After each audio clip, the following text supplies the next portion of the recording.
മുഅ്മിനീങ്ങളെ, പുരുഷന്മാർക്ക് പറ്റിയ ഒരു ചരിത്രമാണത്. അതോടൊപ്പം സ്ത്രീകൾക്ക് പറ്റിയ ഒരു ചരിത്രമാണത്. ചരിത്രം ഒന്ന് മാത്രമാണ്.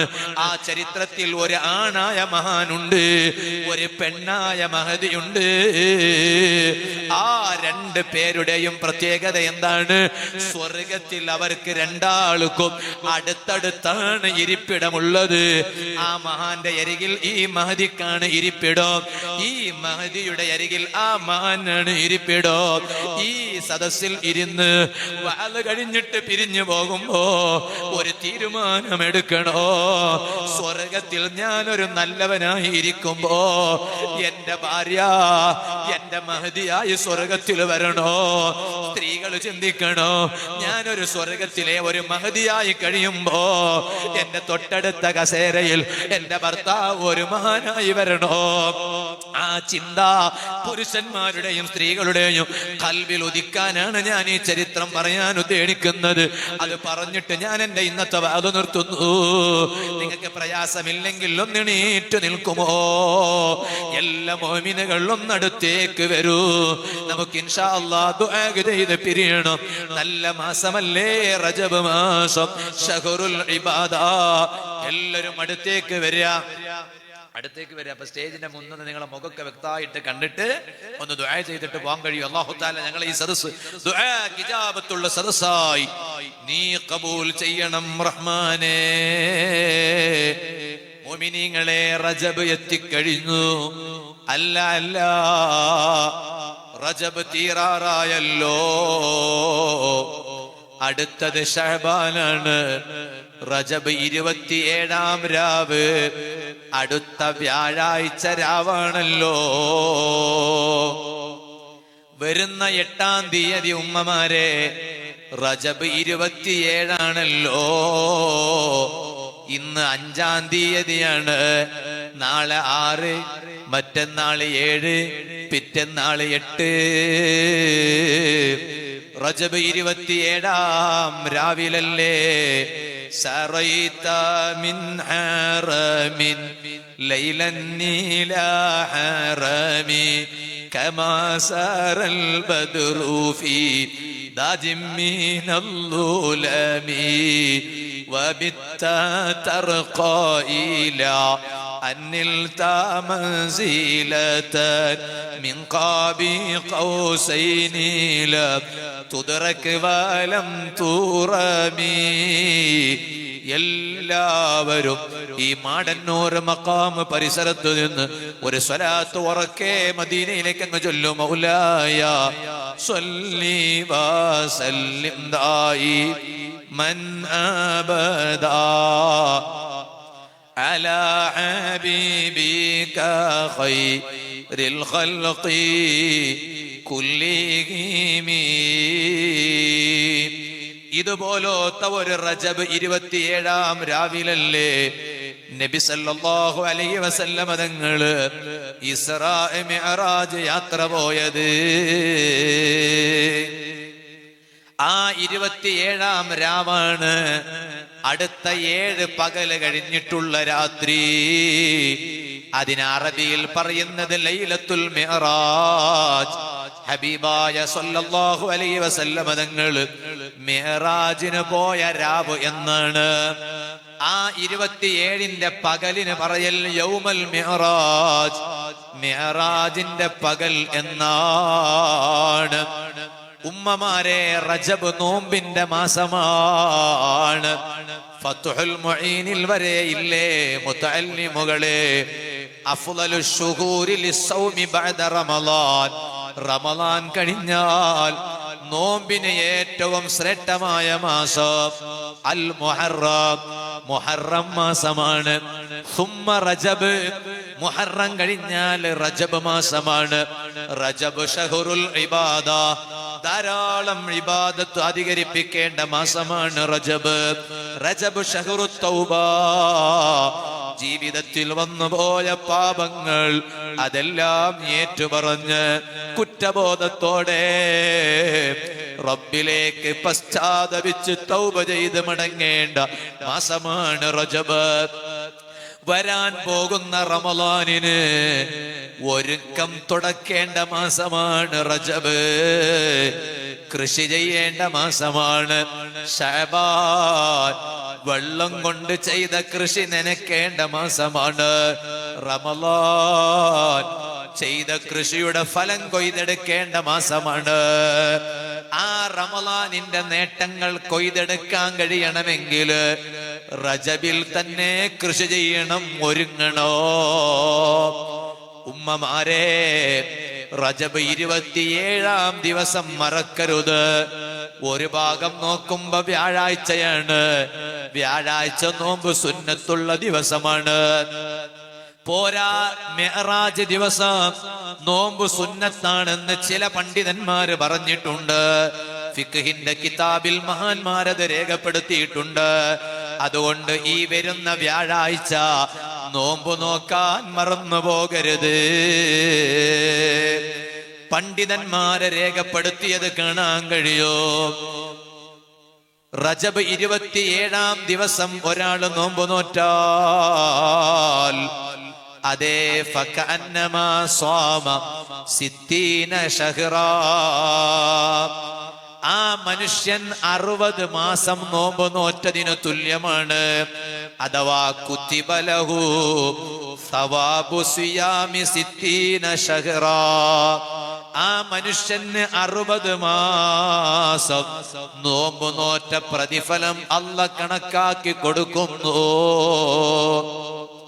അതുകൊണ്ട് റജബ് 27-ാം മിഅ്റാജിന്റെ ദിവസത്തിലുള്ള നോമ്പ് യുവാക്കളെ കൈവിട്ടു പോകണ്ട. ഉപ്പമാരെ, ഉമ്മ പെങ്ങന്മാരെ മറന്നു പോകണ്ട. സാന്ദർഭികമായി ഞാൻ ഓർമ്മപ്പെടുത്തുകയാണ്. അബ്ദുൽ വാഹിദ് ബിൻ സയ്യിദ് റളിയല്ലാഹു അൻഹു എന്ന ഒരു മഹാനുണ്ടായിരുന്നു. ആ മഹാൻ എപ്പോഴും അല്ലാഹുവിനോട് ദുആ ചെയ്യുകയാണ്. ആ കൂട്ടത്തിൽ തുടരെയായി ഒരു 3 രാത്രികളിലായി ഉറങ്ങാതെ ദുആ ചെയ്തു. സഅൽതു റബ്ബി അൻ യുരിയനി റഫീഖി ഫിൽ ജന്ന. സ്വർഗത്തിലെ എന്റെ കൂട്ടുകാരൻ ആരാണെന്ന് എനിക്കൊന്ന് ദുനിയാവിൽ തന്നെ കാണിച്ചു തരണേ അല്ലാ. ചെറുപ്പക്കാരാ, അവരുടെ ചിന്ത അതാണ്. ഉമ്മമാരെ, അവർക്കറിയാം കുറെ കാലമൊന്നും ഈ ദുനിയാവിന് നിലനിൽപ്പില്ലെന്നറിയാം. ഏത് സമയത്തും സ്വർഗവും ആഖിറവുമല്ലാതെ മഹത്തുക്കളുടെ ഖൽബിൽ വേറെയൊരു ചിന്തയില്ല. അപ്പോഴാണ് ആരോ ഒരാൾ വന്നിട്ട് മഹാനവരികളോട് പറയാണ്, അബ്ദുൽ വാഹിദ് തങ്ങളെ, സ്വർഗത്തിലെ നിങ്ങളെ കൂട്ടുകാരൻ ആരാണെന്നറിയാനാണോ ആഗ്രഹം? എന്നാൽ വിഷമിക്കണ്ട, പറഞ്ഞു തരാം, കേട്ടോളൂ. ഇവിടെയാണ് എന്റെ ഉമ്മമാര് കേൾക്കേണ്ടത്. ഇവിടെയാണ് എന്റെ അനുജത്തിമാര് കേൾക്കേണ്ടത്, എന്റെ ജേട്ടത്തിമാര് കേൾക്കേണ്ടത്. ഒരാള് വന്നിട്ട് പറയുകയാണ്, റഫീഖുക ഫിൽ ജന്നതി മൈമൂനതു സൗദാ. ഒരു കറുത്ത പെണ്ണില്ലേ അബ്ദുൽ വാഹിദ് തങ്ങളെ? ആ കറുത്ത പെണ്ണിന്റെ പേരാണല്ലോ മൈമൂന റളിയല്ലാഹു അൻഹാ. സ്വർഗത്തിലെ നിങ്ങളെ കൂട്ടുകാരി ആ കറുകറുത്ത പെണ്ണാൻ മൈമൂനത്തു സൗദാ റളിയല്ലാഹു അൻഹയാണ്. അബ്ദുൽ വാഹിദ് തങ്ങൾ പറഞ്ഞു, ഫഖുൽതു, ഉടനെ ഞാൻ ചോദിച്ചു, വഅൈന ഹിയാ, സ്വർഗത്തിലെ എന്റെ കൂട്ടുകാരിയെ എനിക്ക് ഇവിടുന്നൊന്ന് കാണണോ? ആ മൈമൂനത്തു സൗദാ എന്ന മഹദി എവിടെയാണ് ഉണ്ടാവുക? അപ്പ എന്നോട് അയാള് പറഞ്ഞു, ഫീ ബനി ഫുലാൻ ബിൽ കൂഫ.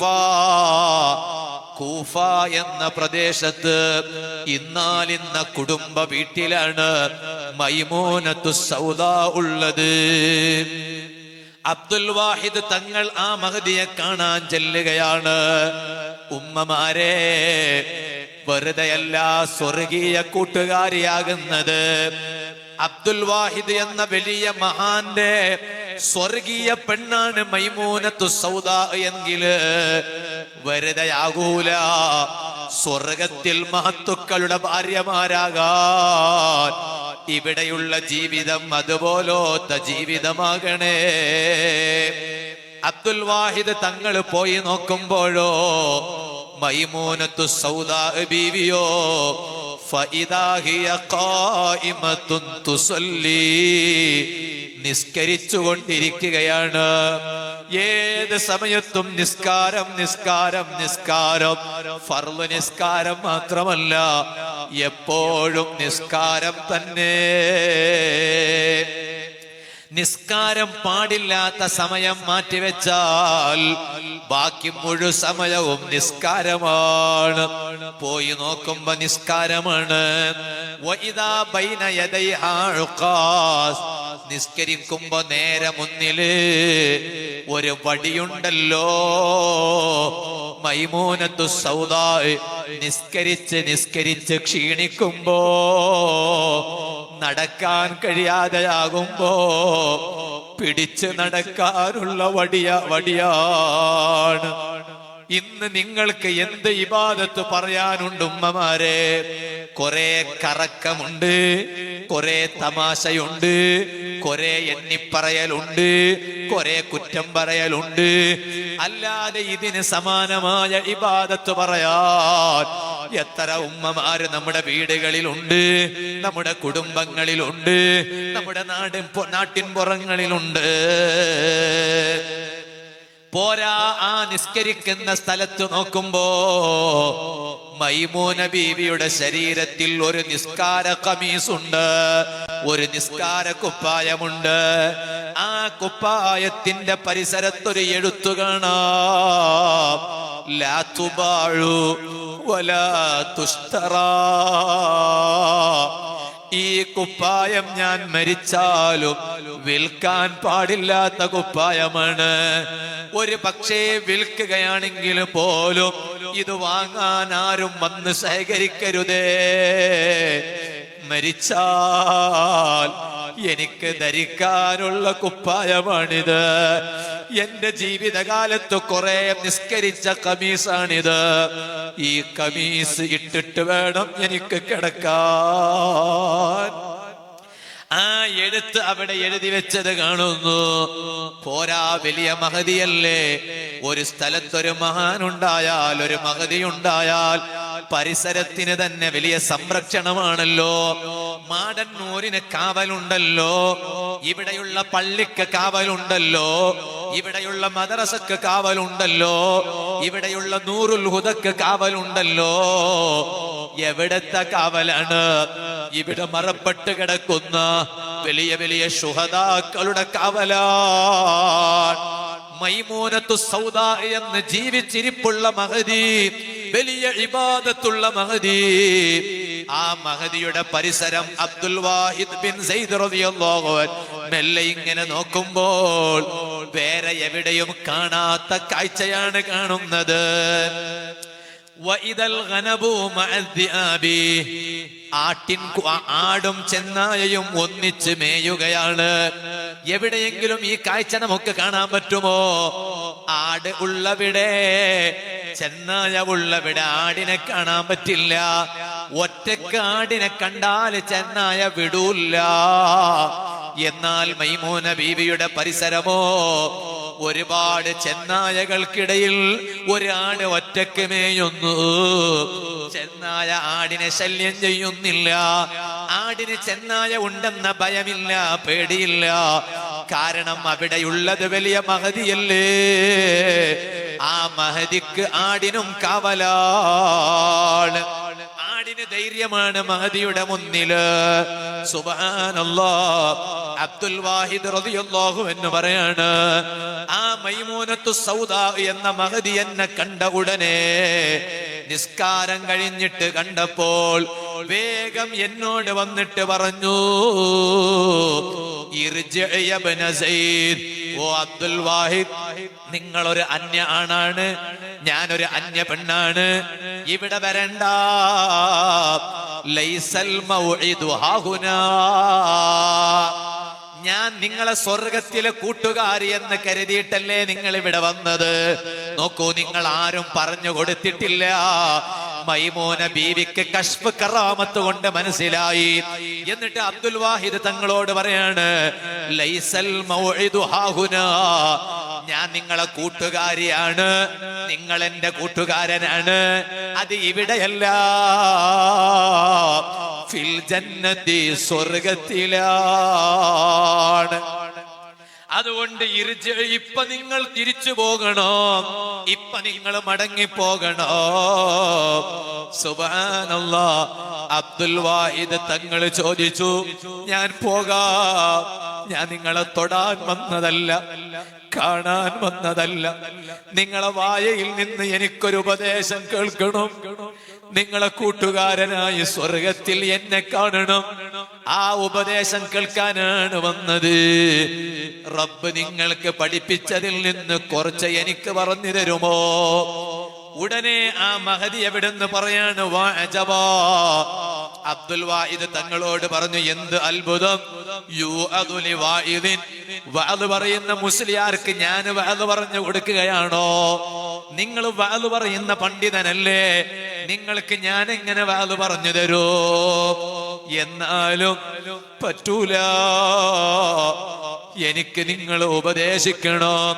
അപ്പോഴാണ് മൈമൂനത്തു സൗദാ ബീവി ഉപദേശിക്കുന്നത്, മാ മിൻ അബ്ദിൻ ഉഅ്തിയ മിനദ് ദുനിയാ ശൈആ, ഏതൊരടിമക്ക് ദുനിയാവിൽ വല്ലതും ഒരു സുഖം കിട്ടിയാൽ, ഫബ്തഗാ ഇലൈഹി സാനിയ, ആ സുഖം വീണ്ടും കിട്ടണമെന്നവൻ ആഗ്രഹിച്ചാൽ, ദുനിയാവിൽ ഒരു ചെറിയ സുഖം കിട്ടിയപ്പോഴേക്ക് ആ സുഖം വീണ്ടും വീണ്ടും കിട്ടണമെന്നവൻ ആഗ്രഹിച്ചാൽ, സലബഹുല്ലാഹു ഹുബ്ബൽ ഖൽവത്തി മഅഹു, അവന്റെ ഖൽബിൽ നിന്ന് അല്ലാഹു ഈമാനിന്റെ മാധുര്യം ഊരിക്കളയും കേട്ടോ. ഈ ഉപദേശം കേട്ട് മടങ്ങിപ്പോവുകയാണ്. ഇനി നമുക്ക് ദുനിയാവിൽ കാണണ്ട, സ്വർഗത്തിൽ കണ്ടാ മതി. ഇതുപോലെ എനിക്കൊന്ന് സ്വർഗത്തിലെത്തണ്ടേ, നിങ്ങൾക്കെത്തണ്ടേ പുരുഷന്മാരെ, ഉമ്മ പെങ്ങന്മാർക്ക് എത്തണ്ടേ. അതിനാ രണ്ട് മഹത്തുക്കളെ അതുപോലെയാക്കിയത് അവരുടെ തഖ്വയിൽ അധിഷ്ഠിതമായ ജീവിതമാണ്. ജീവിതത്തിലെ ഹറാമ് ചെയ്യാതെ ധാരാളം ഇബാദത്ത് ചെയ്ത് ജീവിച്ചതുകൊണ്ടോ, അതുകൊണ്ട് ഇബാദത്തുകളെ കൊണ്ടും സ്വാലിഹാത്തായ സൽക്കർമ്മങ്ങളെ കൊണ്ട് ജീവിതം സമ്പുഷ്ടമാക്കണമെന്ന് ഈ വൈകിയ വേളയിൽ ഞാൻ എൻ്റെ അമ്മാരത്തായ നഫ്സിനോടും നിങ്ങളോടും ഓർമ്മപ്പെടുത്തി. ഈ വർഷത്തിലെ മാടന്നൂർ ഉറൂസിലെ സാധുവായ മുത്തഅല്ലിമായ ഞാൻ എൻ്റെ വഅദ് നിർത്തുന്നു. അർഹമുർ റഹീമീനായ അല്ലാഹ്, സാധുക്കളായ നീ ഞങ്ങൾക്ക് അതിനെ തൗഫീഖ് ചെയ്യണം റഹ്മാനേ.